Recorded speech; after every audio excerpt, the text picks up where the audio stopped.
বিস্তারিত জানাতে Comilla medical college হাসপাতালে আছেন আমাদের প্রতিনিধি হুমায়ুন কবির জীবন। সরাসরি যুক্ত হচ্ছি তার সঙ্গে। জীবন, নিশ্চয়ই আমাকে শুনতে পাচ্ছেন। জীবন, এই যে নিহত হলো দুর্ঘটনায়, যারা নিহত হয়েছে তাদের আত্মীয় ও স্বজন তারা এসেছেন কিনা, আর সেই সাথে প্রশাসন এই ব্যাপারে কোনো পদক্ষেপ নিয়েছে কিনা?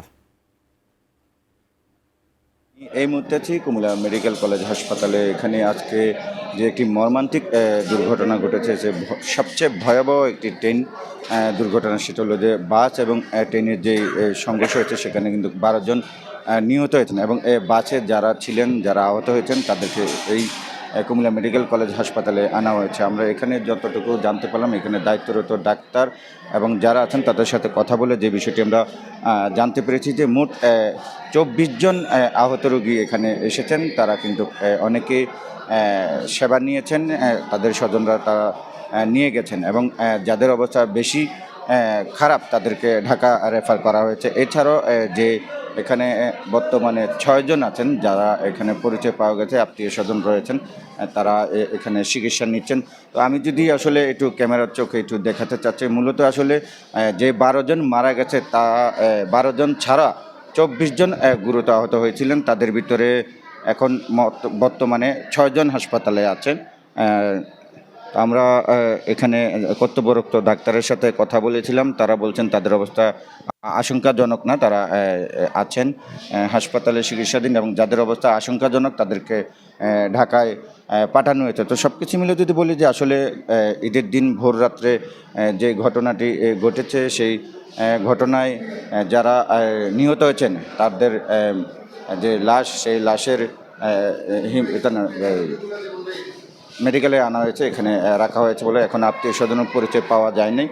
পরিচয় পাওয়া গেলে তারপর তারা হয়তো জানাবেন বলে আমরা জানতে পেরেছি। সব কিছু মিলিয়ে যদি বলি যে আসলে আজকে যে দিবাগত রাত 3টার সময় যে ট্রেন দুর্ঘটনা ঘটেছে সেটি একটি বড় দুর্ঘটনা। সেখানে কিন্তু যারা এলাকাবাসী রয়েছেন তাদের সাথে কথা বলেছিলাম, যারা যাত্রী ছিলেন তাদের সাথে কথা বলেছিলাম। তো তারা বলছিলেন যে হঠাৎ করে কিন্তু বাসটি রেললাইনের উপরে উঠে যাওয়ার কারণে কিন্তু এই দুর্ঘটনা ঘটেছে বলে এরকম বলছে। আবার অনেকে বলছিলেন যে লাইনম্যান যে দায়িত্ব অবহেলার কারণে এই ঘটনা ঘটতে পারে। আপনি তো আহত হয়েছেন, আপনার কাছ থেকে একটু জানতে চাচ্ছিলাম, আপনি কি বাসের যাত্রী ছিলেন? আচ্ছা, কি ঘটেছিল যদি একটু সংক্ষেপে বলতেন। ট্রেনের সাথে এটা অ্যাক্সিডেন্টের মূল কারণে হচ্ছে গেটম্যান না থাকার কারণে, গেটের যে ব্যারিকেডটা না থাকার কারণে অ্যাক্সিডেন্ট হয়েছে। ব্যারিকেডটা থাকলে তার বাস উঠতো না, যেত না।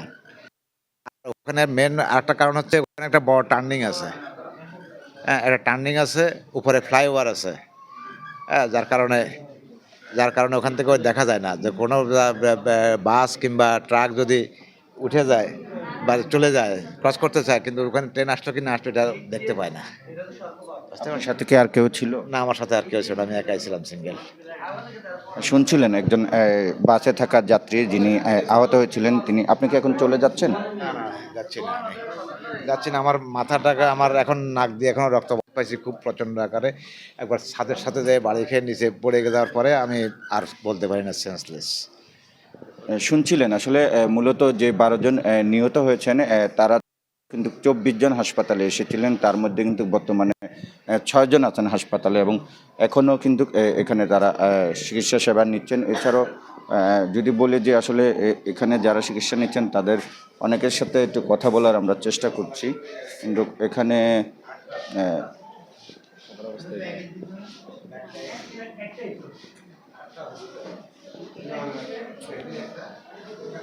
আসলে যারা আহত হয়েছেন তাদের সাথে কথা বলার মতো এখানে আর কাউকে দেখছি না।